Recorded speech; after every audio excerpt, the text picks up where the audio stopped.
Court उन्हें सजा सुनाती है तो उनकी पैंटें भी गीली होती हुई देखती है। जनता देखती है कि कैसे माफिया पहले जनता को तबाह करते थे। अभी परसों हनुमत जयंती थी 6 तारीख को। हनुमत जयंती के अवसर पर लगभग 500 शोभा यात्राएं उत्तर प्रदेश के अंदर थी और शांतिपूर्ण तरीके से सारे कार्यक्रम हो रहे थे। ये दिखाता है कि उत्तर प्रदेश की 25 करोड़ जनता दंगों पर नहीं, अब विकास पर विश्वास करती है, निवेश पर विश्वास करती है, रोजगार पर विश्वास करती है। डबल इंजन की सरकार पर उसे विश्वास है और विश्वास इस बात को लेकर के है कि जो ये अवसर आया है उनके सामने, इस अवसर का लाभ वह लेगा। और आज जब यहाँ पे वरुण वैब्रेट जहाँ बहुत सारे कार्यक्रम कर रहा है, CSR की अपनी नीतियों से वह क्लिनिक भी चलाता है, स्कूल कॉलेजेस का भी निर्माण करता है, मैं उनसे कहूँगा एक कार्य यहाँ पे जरूर हो जाए। गोरखपुर में हमारा टेक्निकल यूनिवर्सिटी भी है। गोरखपुर में 4 विश्वविद्यालय हैं। एक गोरखपुर विश्वविद्यालय है, एक गोरखपुर में तकनीकी विश्वविद्यालय है, एक आयुष विश्वविद्यालय है और एक निजी क्षेत्र का विश्वविद्यालय है। 4 विश्वविद्यालय गोरखपुर के अंदर कार्य कर रहे हैं।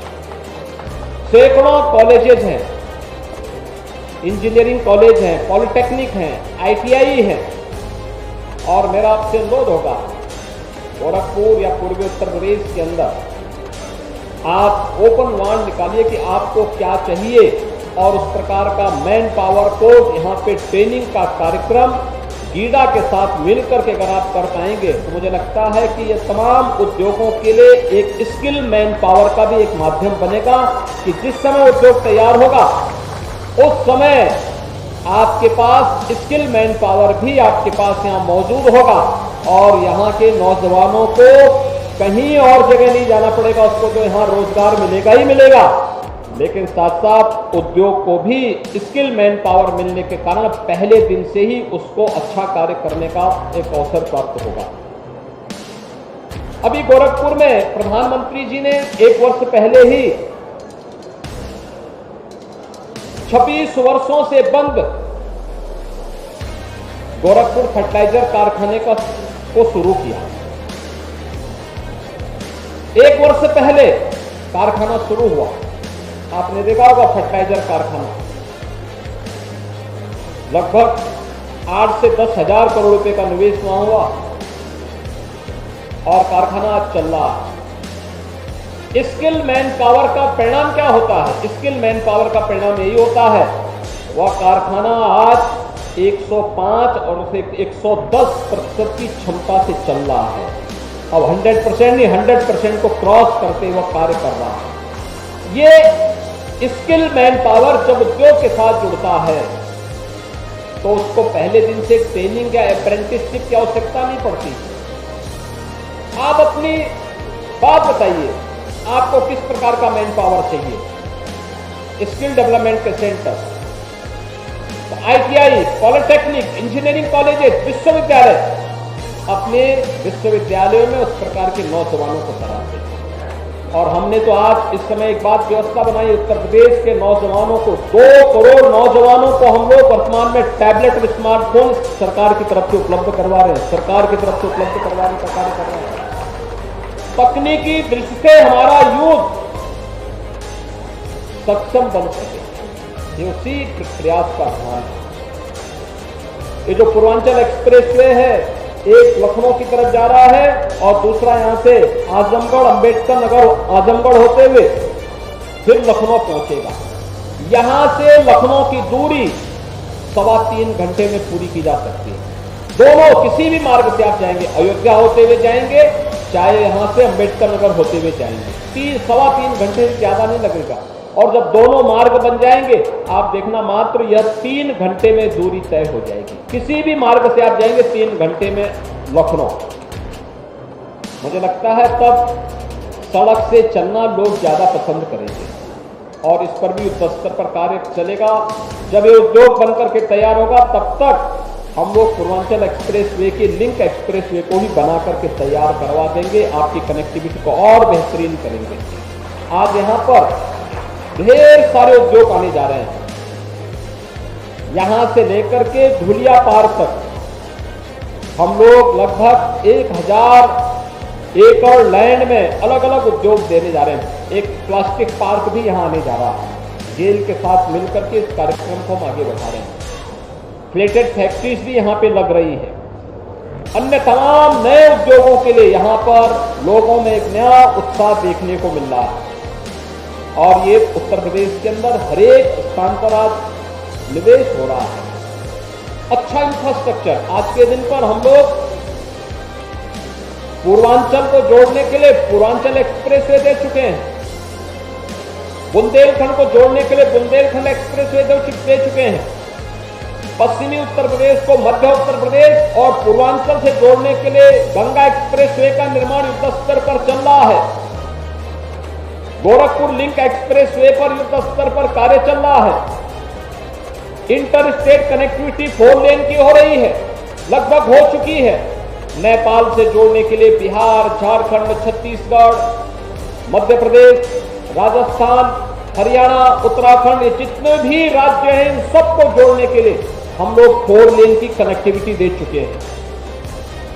एयर कनेक्टिविटी हमारी बेहतर हुई है। 2017 में हमारे केवल 2 एयरपोर्ट फुली यानी पूरी तरह क्रियाशील थे और 2 आंशिक थे। आज हमारे 9 एयरपोर्ट वर्तमान में क्रियाशील हो चुके हैं।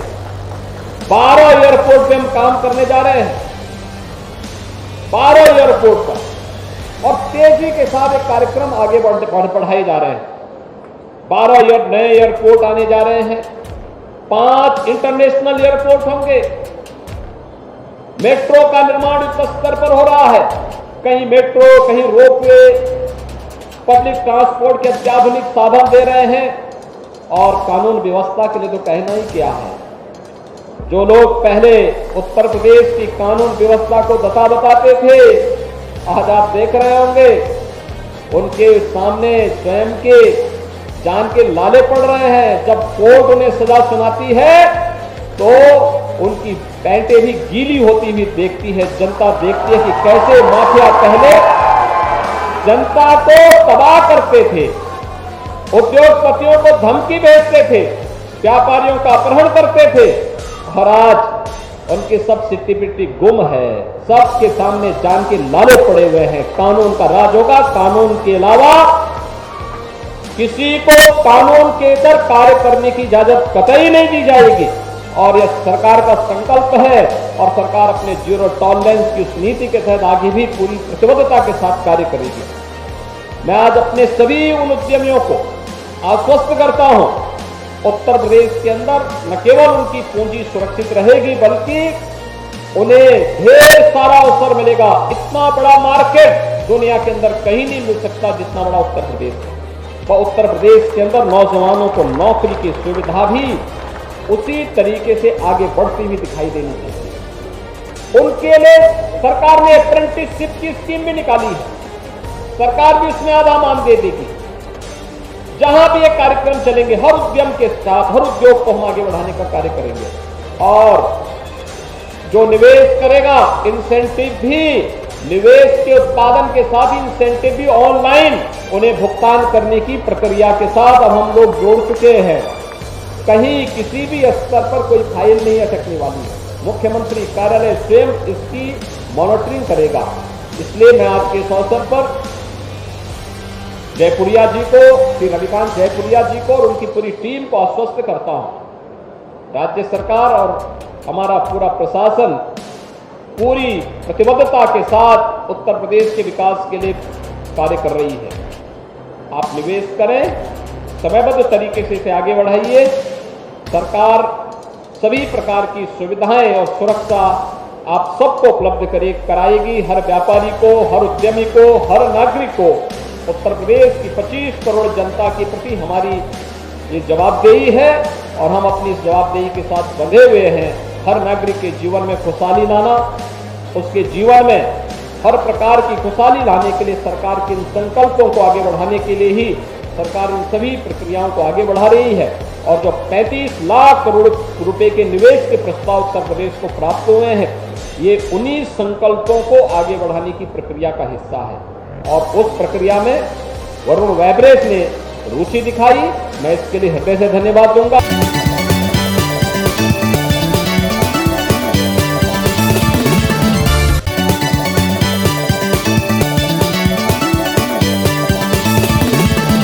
आरजेडी सुप्रीमो लालू प्रसाद यादव के बेटे और बिहार सरकार में मंत्री तेज प्रताप यादव के साथ बदसलूकी का मामला सामने आया है। घटना वाराणसी के सिगरा थाने क्षेत्र की है, जहां शुक्रवार की रात एरकाडिया नाम के एक होटल से आधी रात को उन्हें बाहर निकाल दिया गया। जानकारी के मुताबिक जिसके बाद तेज प्रताप अपने कार से बनारस की सड़कों पर घूमते दिखे।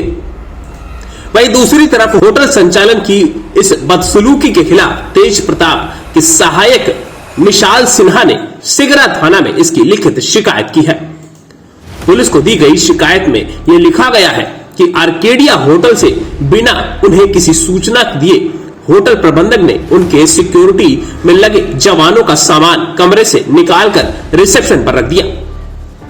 इसके अलावा वो तेज प्रताप यादव के कमरे में भी गए और उनका सामान भी निकाल दिया, जिससे तेज प्रताप यादव काफी नाराज हुए। बिहार सरकार के मंत्री तेज प्रताप यादव जी, जो अपने मित्र हैं, वो यहाँ पे बनारस होटल में आए हुए थे और इसकी सूचना मिली तो हम लोग भी यहाँ आए थे मिलने के लिए। जब आए तो अभी देर रात तो 80 घाट पे भ्रमण करके जैसे होटल में वो आए तो ये पाया गया कि उनके बगल का जो सिक्योरिटी का कमरा था, उस कमरे को के बैगों को वहाँ से निकाल करके रिसेप्शन पर रखा गया था और उनके भी कमरे को खोला गया था, जो चीज़ें सीसीटीवी फुटेज में भी आई हैं। इसी संदर्भ में सिगरा थाने को एफआईआर भी उन्होंने दी है और उच्च अधिकारियों को भी इसकी सूचना दी गई है। क्या मालूम चला कि कौन लोग थे वो लोग? होटल के जीएम का भी चेहरा उस सीसीटीवी फुटेज में आया है।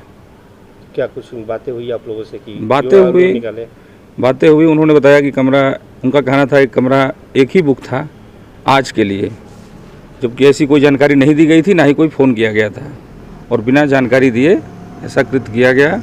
तो सीधे सीधे मंत्री जी की सुरक्षा को लेकर ये मामला बनता है। और अभी वो कहाँ गए? बताते चले कि तेज प्रताप यादव निजी दौरे पर वाराणसी आए थे और रात में घूमने के लिए 80 घाट गए हुए थे, लेकिन जब वो वापस आए और होटल पहुंचे तो उनके होश उड़ गए। इस मामले में सिगरा थाना अध्यक्ष राजू सिंह ने बताया कि उनके सहायक की ओर से इसकी लिखित शिकायत थाने पर दी गई है। पुलिस इस मामले में होटल प्रबंधक से पूछताछ भी कर रही है। इसके अलावा यह भी चेक कराया जा रहा है कि उनकी बुकिंग कब तक की थी। इन सभी पहलुओं पर जांच हो रही है। बाद इस मामले में आगे की कार्रवाई की जाएगी। डेस्क रिपोर्ट, अटल टीवी।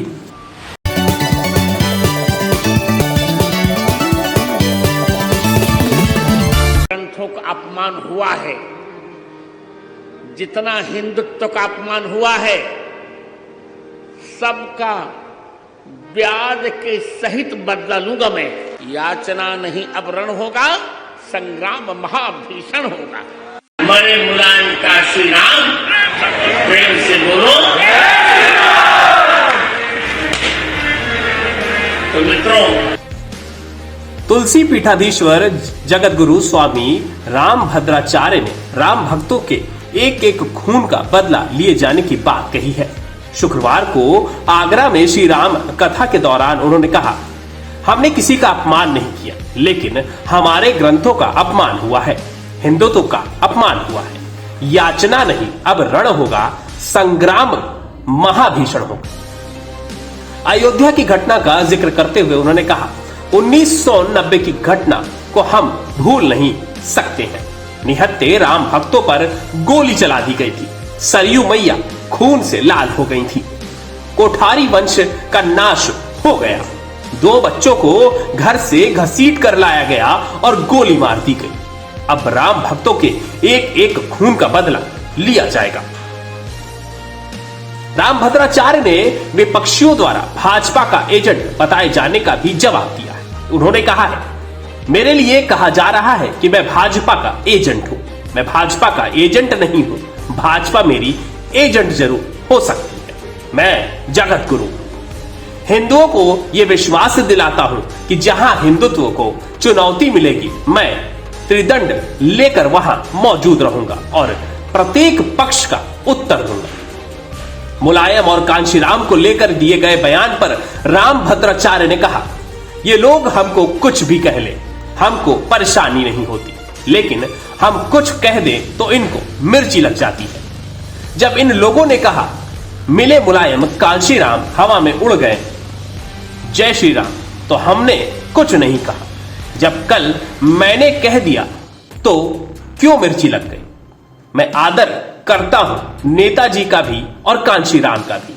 अब तो चले गए हैं वो लोग, इसलिए मैंने कह दिया। मरे मुलायम कांशीराम, प्रेम से बोलो जय श्री राम। मरे मुलायम कांशीराम, प्रेम से बोलो। तो मित्रों, मरे मुलायम कांशीराम, प्रेम से बोलो। तो मित्रों, स्वामी रामभद्राचार्य ने कहा, हमने किसी का अपमान नहीं किया, लेकिन राम भक्तों के एक एक खून का अब बदला लिया जाएगा। बाबर की संतान बनकर मत रहो। उन्होंने आगे कहा, मैं सौहार्द नहीं बिगाड़ रहा हूं, मैं खुलकर कह रहा हूं सबको यहां रहना है और जिसे भारत में रहना है वंदे भारत कहना है, वंदे मातरम कहना है। सब लोग यहां पर रहो, लेकिन रघुवर की संतान बनकर रहो, बाबर की संतान बनकर मत रहो।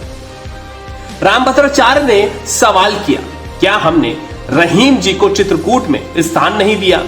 क्या रसखान जी को वृंदावन में स्थान नहीं दिया? अगर रहना है हिंदुस्तान में तो आक्रांताओं की संतान बनकर मत रहो, भारत के निर्माण में सहभागिता दिखाओ, हम तुम्हारा स्वागत करते हैं। अयोध्या घटना का जिक्र करते हुए उन्होंने कहा, इन लोगों को जरा भी दया नहीं आई। मेरा शरीर तो भौतिक दृष्टि से असमर्थ था, मुझे जेल में बंद कर दिया गया, डंडे मारे गए, मेरे दाहिने हाथ की कलाई टूट गई, हमें 8 दिन बंद रखा गया। उन्होंने कहा, हमने अयोध्या में प्रतिज्ञा की थी, जब राम मंदिर बन जाएगा तब कथा करूंगा। मंदिर बन गया है, आगामी 14 जनवरी को रामलला गृह गर्भ में विराजेंगे और उसी दिन मैं अपने 75 वर्ष के अमृत काल में प्रवेश भी करूंगा। ग्रंथों का अपमान हुआ है, जितना हिंदुत्व का अपमान हुआ है, सबका ब्याज के सहित बदला लूंगा मैं। याचना नहीं अब रण होगा, संग्राम महाभीषण होगा। टैक्स रिपोर्ट, अटल टीवी।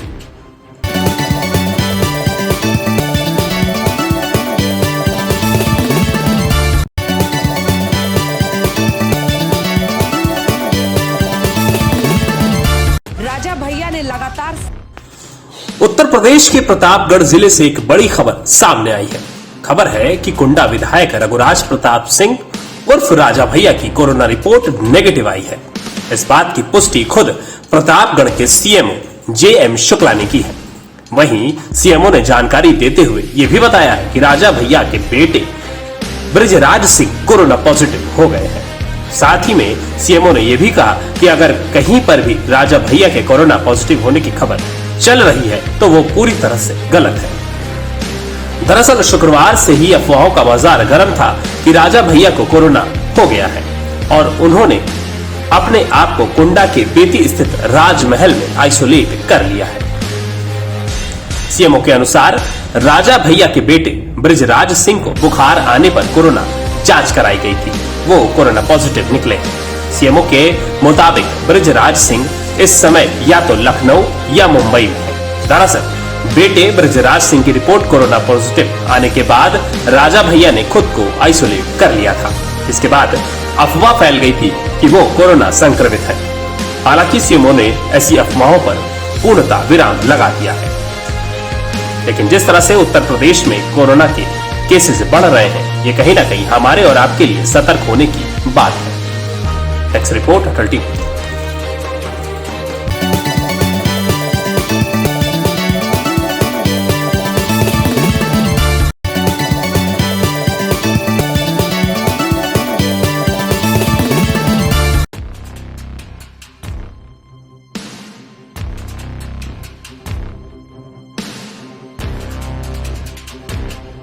कहते हैं जाति जाति नहीं है। आज हम भले ही 21वीं सदी में जी रहे हैं, भले ही हमने कितनी ही तरक्की क्यों ना कर ली हो, लेकिन फिर भी न जाने कितने ऐसे लोग हैं जो समाज में अपनी न जाने कितनी रूढ़िवादी सोच को लेकर जी रहे हैं और दूसरों की जिंदगी पर भी इसका असर डाल रहे हैं। ताजा मामला मेरठ से आया है, जहां एक शख्स ने अपने घर की शादी के लिए एक मैरिज हॉल बुक कर लिया था, लेकिन शादी के कुछ समय पहले ही मैरिज हॉल के संचालक को यह पता चला कि बुकिंग कराने वाला दलित समुदाय से आता है, तो उसने बुकिंग ही निरस्त कर दी। बता दें कि मंडप संचालक पर आरोप है कि उसे जब पता चला कि शादी के लिए मंडप की बुकिंग कराने वाले व्यक्ति दलित जाति के हैं, तो उसने बुकिंग निरस्त कर दी। पुलिस ने शुक्रवार को यह जानकारी दी कि मेरठ जिले के खरखौदा क्षेत्र की पुलिस ने शादी मंडप के संचालक के खिलाफ प्राथमिकी दर्ज कर दी। पुलिस क्षेत्राधिकारी रुचिता चौधरी ने एक न्यूज एजेंसी को बताया कि जयदीप नामक व्यक्ति की शिकायत पर आरोपी मंडप संचालक रईस अब्बासी के खिलाफ अनुसूचित जाति जनजाति अधिनियम और संबंधित धाराओं में प्राथमिकी दर्ज कर कार्रवाई की जा रही है। उधर थाना खरदौरा पुलिस का कहना है कि शादी अपने तय समय और स्थान पर ही होगी और मंडप संचालक को इस बारे में बता दिया गया है। पीड़ित की तहरीर के आधार पर प्राथमिकी दर्ज कर कार्रवाई भी की जा रही है। पुलिस के अनुसार 9 अप्रैल को जयदीप की बहन की शादी होनी है और पड़ोस के गाजियाबाद से बारात आनी। सूरजकुंड निवासी जयदीप नगर निगम में सफाई कर्मचारी और जाति का वाल्मीकि। जयदीप के अनुसार उन्होंने 1.5 महीने पहले 10,000 रुपए जमा करवाकर हापुड़ रोड पर गोल्डन फार्म हाउस बुक कराया था।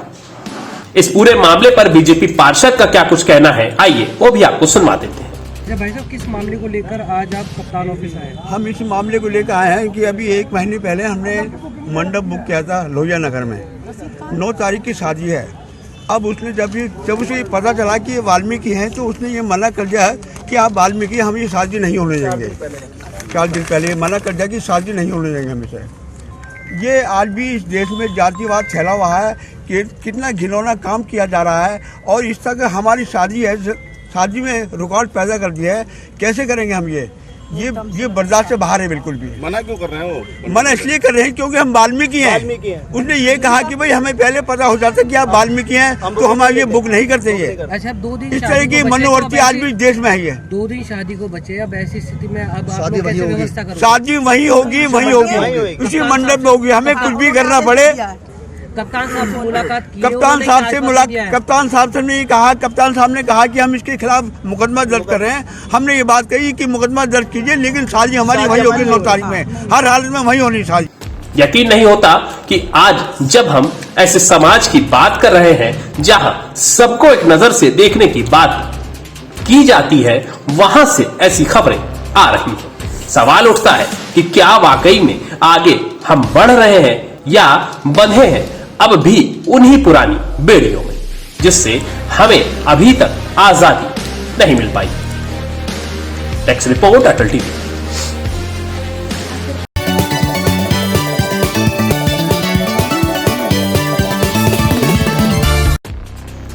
झांसी से एक ऐसा वीडियो सामने आया है जिसने सभी के रोंगटे खड़े कर दिए हैं। इस वीडियो ने यह साफ साबित कर दिया है कि आखिर एक पक्ष के ऊपर इस तरह के आरोप क्यों लगते हैं कि वो देश विरोधी गतिविधियों में संलिप्त रहता है। जी हां, झांसी पुलिस ने सोशल मीडिया पर वायरल हो रहे उस वीडियो की जांच भी शुरू कर दी है, जिसमें एक शख्स को तिरंगे से तरबूज को झाड़ते पोंछते दिखाया गया है। यह घटना झांसी के समथर थाना क्षेत्र की बताई जा रही है। सोशल मीडिया पर वीडियो के वायरल होने के बाद पुलिस ने इस घटना को संज्ञान में लेते हुए मामले की जांच भी शुरू कर दी है। 32 सेकंड के इस वीडियो में एक शख्स दुकान में रखे तरबूजों के ढेर से तरबूज निकालकर उस पर लगे धूल को तिरंगे से झाड़ रहा है। बताया जाता है कि जब शख्स ऐसी करतूत को अंजाम दे रहा था तो उसी वक्त किसी ने इस घटना का वीडियो बना लिया और अब उसे सोशल मीडिया पर भी डाल दिया है। अब ये वीडियो सोशल मीडिया पर वायरल होने लगा है। वीडियो वायरल होने के बाद लोगों में रोष दिख रहा है। पुलिस ने इस वायरल वीडियो को संज्ञान में लेकर मामले की जांच भी शुरू कर दी है। ऐसा नहीं है तिरंगे के अपमान से जुड़ी ये कोई पहली घटना। इससे पहले भी इस तरह की घटनाएं हो चुकी हैं और वीडियो वायरल होने पर पुलिस ने कार्रवाइयां भी की है। दिल्ली पुलिस ने 52 साल के एक शख्स को तिरंगे के अपमान के आरोप में गिरफ्तार किया था। यह शख्स तिरंगे से अपने टू व्हीलर को साफ कर रहा था। इस घटना का वीडियो भी सोशल मीडिया पर वायरल हुआ था, जिसके बाद दिल्ली पुलिस ने कार्रवाई की थी। फिलहाल अब ये तरबूज को साफ करने वाला वीडियो सोशल मीडिया पर काफी तेजी से वायरल हो रहा है, जो कि झांसी का है और पुलिस ने इस पर कार्रवाई करने की पूरी तरह से तैयारी भी कर ली है, जांच भी शुरू कर दी है। लेकिन इस तरह के वीडियो को देख करके एक बार फिर से ये समझ जरूर आता है कि आखिर देश में हो रही देश विरोधी गतिविधियों को एक विशेष वर्ग से क्यों जोड़ा जाता है। ये मुस्लिम शख्स झांसी का रहने वाला है और जो तिरंगे से तरबूज को साफ कर रहा है। फिलहाल अब सरकार और पुलिस इसके ऊपर कड़ाई करने के लिए पूरी तरह से लामबंद हो गई है। टेक्स रिपोर्ट अटल टीवी।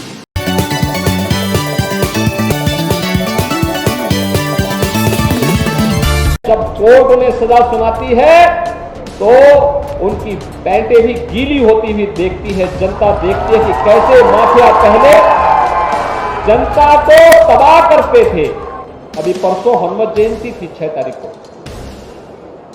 हनुमत जयंती के अवसर पर लगभग 500 शोभा यात्राएं उत्तर प्रदेश के अंदर थी और शांतिपूर्ण तरीके से सारे कार्यक्रम हो रहे थे। ये दिखाता है कि उत्तर प्रदेश की 25 करोड़ जनता अब दंगों पर नहीं, अब विकास पर विश्वास करती है, निवेश पर विश्वास करती है, रोजगार पर विश्वास करती है। डबल इंजन की सरकार पर उसे विश्वास है और विश्वास इस बात को लेकर के है कि जो ये अवसर आया है उनके सामने, इस अवसर का लाभ वह लेगा। और आज जब यहाँ पे वरुण वैब्रेट जहाँ बहुत सारे कार्यक्रम कर रहा है, CSR की अपनी नीतियों से वह क्लिनिक भी चलाता है, स्कूल कॉलेजेस का भी निर्माण करता है, मैं उनसे कहूँगा एक कार्य यहाँ पे जरूर हो जाए। गोरखपुर में हमारा टेक्निकल यूनिवर्सिटी भी है। गोरखपुर में 4 विश्वविद्यालय हैं। एक गोरखपुर विश्वविद्यालय है, एक गोरखपुर में तकनीकी विश्वविद्यालय है, एक आयुष विश्वविद्यालय है और एक निजी क्षेत्र का विश्वविद्यालय है। 4 विश्वविद्यालय गोरखपुर के अंदर कार्य कर रहे हैं।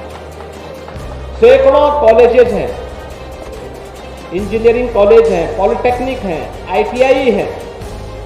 और मेरा आपसे अनुरोध होगा, गोरखपुर या पूर्वी उत्तर प्रदेश के अंदर आप ओपन वार्ड निकालिए कि आपको क्या चाहिए और उस प्रकार का मैन पावर को यहाँ पे ट्रेनिंग का कार्यक्रम गीडा के साथ मिलकर के अगर आप कर पाएंगे तो मुझे लगता है कि ये तमाम उद्योगों के लिए एक स्किल मैन पावर का भी एक माध्यम बनेगा कि जिस समय उद्योग तैयार होगा उस समय आपके पास स्किल मैन पावर भी आपके पास यहाँ मौजूद होगा और यहाँ के नौजवानों को कहीं और जगह नहीं जाना पड़ेगा, उसको जो यहाँ रोजगार मिलेगा ही मिलेगा।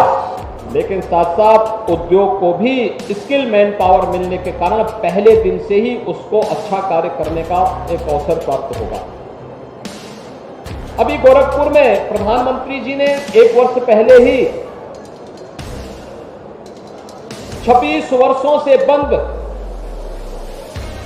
गोरखपुर फर्टिलाइजर कारखाने को शुरू किया। 1 वर्ष पहले कारखाना शुरू हुआ, आपने देखा होगा फर्टिलाइजर कारखाना लगभग 8 से 10 हजार करोड़ रुपए का निवेश वहां हुआ और कारखाना आज चल रहा है। स्किल मैन पावर का परिणाम क्या होता है? स्किल मैन पावर का परिणाम यही होता है, वह कारखाना आज 105 और उसे 110% की क्षमता से चल रहा है। अब 100% नहीं 100% को क्रॉस करते हुए कार्य कर रहा है। ये स्किल मैन पावर जब उद्योग के साथ जुड़ता है तो उसको पहले दिन से ट्रेनिंग या अप्रेंटिसशिप की आवश्यकता नहीं पड़ती। आप अपनी बात बताइए, आपको किस प्रकार का मैन पावर चाहिए? स्किल डेवलपमेंट के centre, ITI, polytechnic, engineering colleges, विश्वविद्यालय अपने विश्वविद्यालयों में उस प्रकार के नौजवानों को पढ़ाते हैं।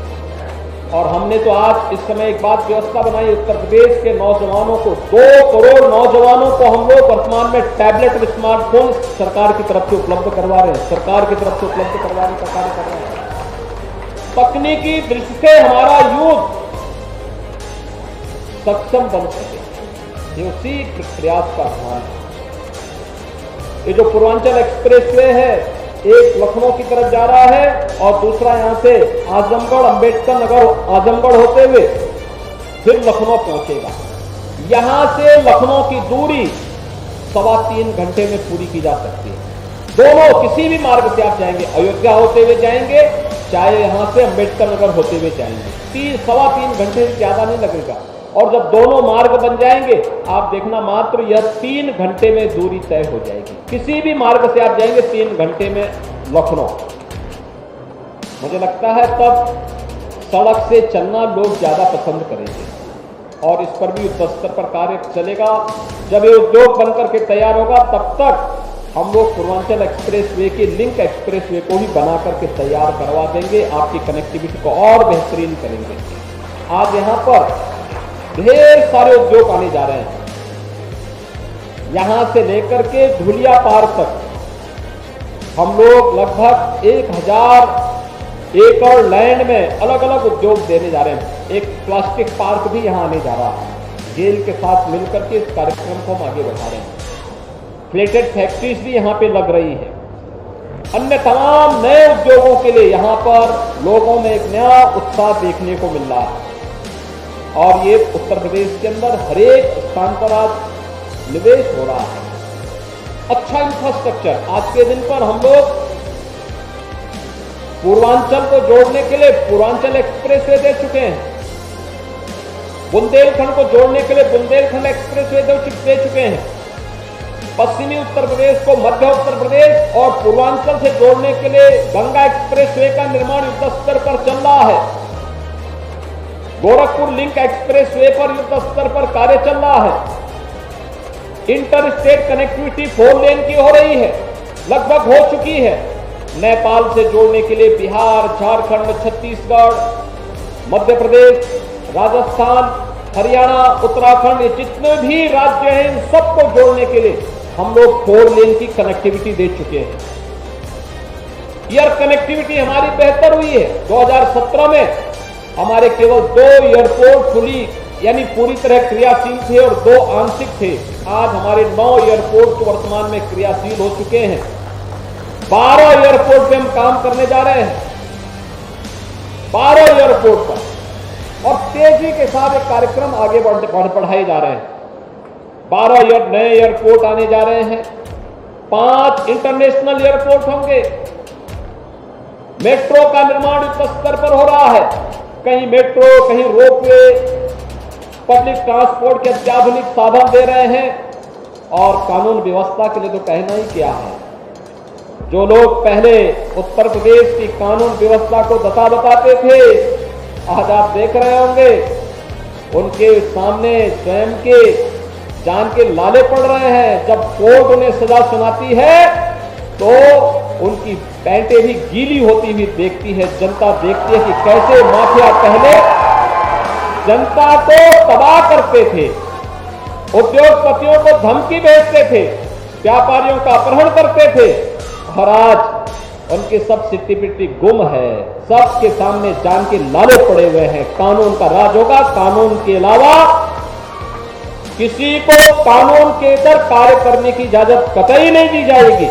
और यह सरकार का संकल्प है और सरकार अपने जीरो टॉलरेंस की उस नीति के तहत आगे भी पूरी प्रतिबद्धता के साथ कार्य करेगी। मैं आज अपने सभी उन उद्यमियों को आश्वस्त करता हूं, उत्तर प्रदेश के अंदर न केवल उनकी पूंजी सुरक्षित रहेगी बल्कि उन्हें ढेर सारा अवसर मिलेगा। इतना बड़ा मार्केट दुनिया के अंदर कहीं नहीं मिल सकता जितना बड़ा उत्तर प्रदेश है। और उत्तर प्रदेश के अंदर नौजवानों को नौकरी की सुविधा भी उसी तरीके से आगे बढ़ती हुई दिखाई देनी चाहिए। उनके लिए सरकार ने अप्रेंटिसशिप की स्कीम भी निकाली है। सरकार भी उसमें आधा मान दे देगी। जहां भी ये कार्यक्रम चलेंगे, हर उद्यम के साथ, हर उद्योग को हम आगे बढ़ाने का कार्य करेंगे। और जो निवेश करेगा, इंसेंटिव भी, निवेश के उत्पादन के साथ इंसेंटिव भी ऑनलाइन उन्हें भुगतान करने की प्रक्रिया के साथ अब हम लोग जोड़ चुके हैं। कहीं किसी भी स्तर पर कोई फाइल नहीं अटकने वाली है। मुख्यमंत्री कार्यालय स्वयं इसकी मॉनिटरिंग करेगा। इसलिए मैं आज के इस अवसर पर जयपुरिया जी को, श्री रविकांत जयपुरिया जी को और उनकी पूरी टीम को आश्वस्त करता हूं। राज्य सरकार और हमारा पूरा प्रशासन पूरी प्रतिबद्धता के साथ उत्तर प्रदेश के विकास के लिए कार्य कर रही है। आप निवेश करें, समयबद्ध तरीके से इसे आगे बढ़ाइए। सरकार सभी प्रकार की सुविधाएं और सुरक्षा आप सबको उपलब्ध कराएगी। हर व्यापारी को, हर उद्यमी को, हर नागरिक को। उत्तर प्रदेश की 25 करोड़ जनता के प्रति हमारी ये जवाबदेही है और हम अपनी इस जवाबदेही के साथ बंधे हुए हैं। हर नागरिक के जीवन में खुशहाली लाना, उसके जीवन में हर प्रकार की खुशहाली लाने के लिए सरकार के इन संकल्पों को आगे बढ़ाने के लिए ही सरकार इन सभी प्रक्रियाओं को आगे बढ़ा रही है। और जो 35 लाख करोड़ रुपए के निवेश के प्रस्ताव उत्तर प्रदेश को प्राप्त हुए हैं, ये उन्हीं संकल्पों को आगे बढ़ाने की प्रक्रिया का हिस्सा है। और उस प्रक्रिया में वरुण वाइब्रेस ने रुचि दिखाई, मैं इसके लिए हृदय से धन्यवाद दूंगा।